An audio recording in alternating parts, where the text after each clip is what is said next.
Jared Polin, FroKnowsPhoto.com, and this is your... You want to smell my finger?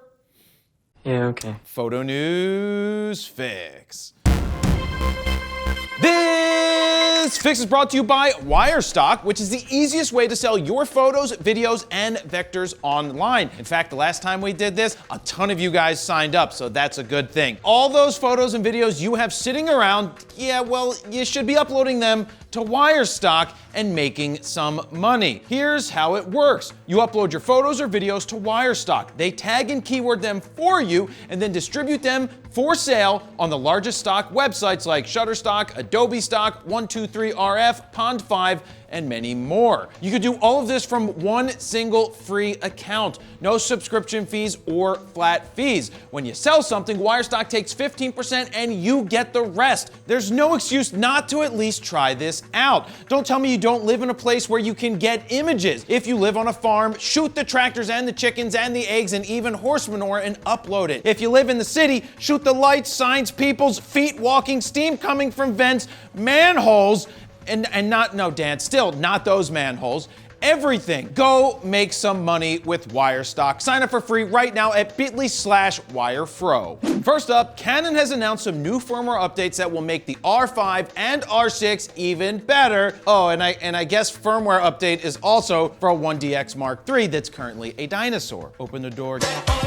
Everybody do the dinosaur. The main focus of the firmware is, well, focus. Canon says, and I quote, "This update delivers enhanced recognition of subjects. Users of these cameras are now able to select vehicles as the main subject, inheriting this ability from the EOS R3. The cameras can track racing cars and bikes. The updates also enhance the overall AF tracking of people with improved eye and face detection even when the subject is wearing a mask, as well as adding body detection." Christy. The R5 and R6 already had fantastic autofocus, and this is only going to make it better. Makes a Nikon look like a disposable. Unlike the other brand's firmware that I will report on in just a minute. On top of that, the R5 and R6 also gain the ability to set a custom white balance in live view, which Steven says is a big deal for him, but something I won't personally use. The firmware now makes the R5 compatible with Canon's EOS VR system and the RF 5.2mm f2.8 dual fisheye porn lens. What else you gonna use it for? Which I can't wait to get my hands all over. Small hands. These updates will be available to download on December 2nd. It's always nice to see features trickling down from a flagship. Wait, it's not a flagship. It's the R3 that I consider to be a flagship. But anyway, it's nice to see trickle down working in something other than economics. Let me show you a chart.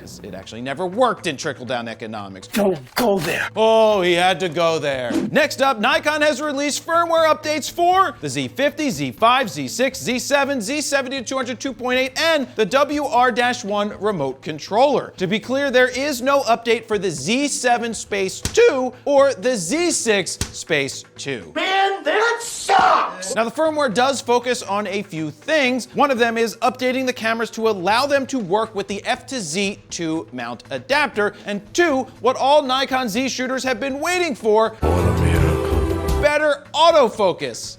Kinda. Are you saying there's something wrong with my gear? I say kinda because anyone who owns a Z camera knows by now that there won't be a magic bullet firmware to bring their cameras up to par with the competition. Still works.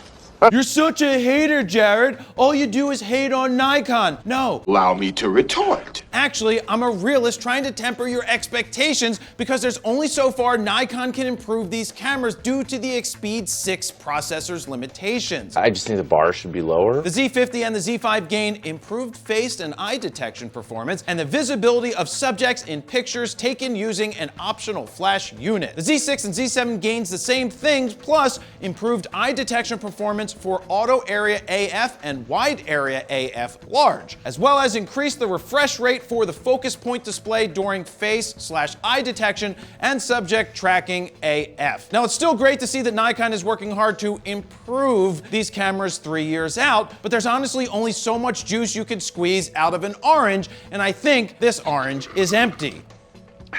But there is good news. The Z9 is coming and its autofocus is finally where it needs to be. The hope is that the next generation Z cameras will have the same processors as the Z9 and thus competent autofocus. But if you still think the Z9's tech will somehow trickle down to your Z7 IIs or Z6s, it's just not going to happen. Sorry. You, buddy. Continuing on with Nikon news, Nikon has announced they are building a new headquarters in Tokyo thanks to 400,000 pre-sales of the Nikon Z9. Well, the first part is true. They are building a new office space. Now let's take a look at the design. It kind of looks like a landlocked cruise ship, but I'm getting some Frank Lloyd Wright falling water vibes from it, and I love Frank Lloyd Wright. Now let's analyze this image a little more. Whoa, these employees must be getting paid a ton. They all drive Porsches.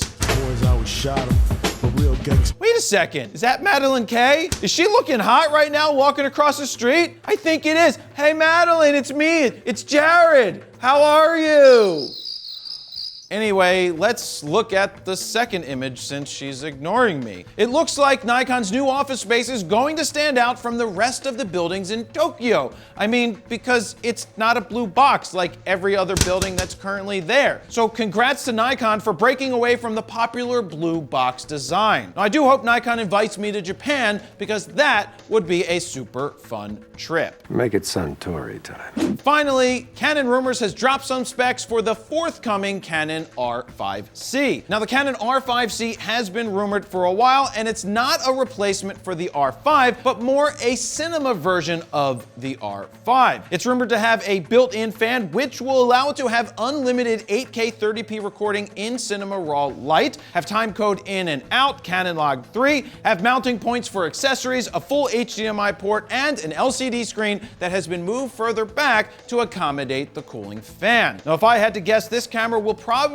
be about $500 more expensive than the R5, but most people who own an R5 will not need an R5C unless they do a ton of video. If and when this does come out, I could see replacing a few of our R5s with R5Cs as we use them as dedicated video cameras here at the factory. On a side note, we did solve the overheating issues months ago with a $24 baby stroller fan for real. We actually did do that. But yeah, for the last year, we've been using R5s here in the studio, and we love their quality. And there you have it. That's your photo news fix this time around. To check out the last fix, go ahead and click on the screen right here. Don't forget to like, share, comment, and subscribe. And that's where I'm going to leave it. Jared, Polin, FroKnowsPhoto.com. See ya.